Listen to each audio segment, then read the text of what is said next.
अस्सलाम वालेकुम रहमतुल्लाहि व बरकातुहू।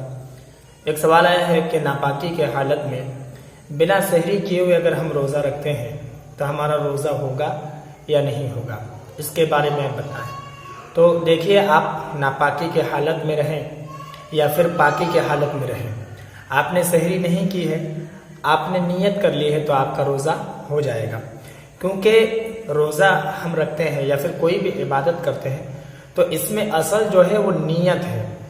इन्नमल आमालु बिन्नियात, यानी कि अमल का जो दारो मदार होता है, जो काम हम करते हैं उसका दारो मदार जो होता है वो नीयत पर होता है। तो अगर हम सहरी नहीं करते हैं या किसी वजह से हम नहीं कर पाए और हम नापाक हैं तब भी रोज़ा हमारा हो जाएगा। सिर्फ हमने नियत कर लेनी है कि हम आज का रोज़ा अल्लाह की रज़ा के लिए रख रहे हैं। आपने नियत कर ली, आपने अगर ज़बान से भी नहीं कहते हैं, सिर्फ दिल में आप नियत करते हैं तब भी आपका रोज़ा हो जाएगा।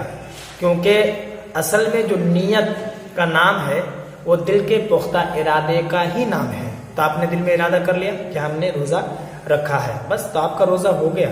आप सहरी करें ना करें इससे कोई मतलब नहीं। मैंने 2 दिन पहले एक वीडियो बनाई थी, उसमें मैंने ये बातें बताई थी कि सहरी करना सुन्नत है।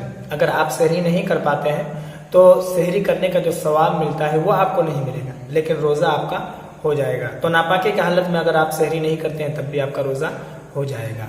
मैं उम्मीद करता हूं कि मेरी बात आपको समझ में आ गई होगी। इस वीडियो को जितना हो सके आप लोगों में शेयर कर दें, और आपके मन में कोई और सवाल हो तो आप कमेंट पर ज़रूर बताएं।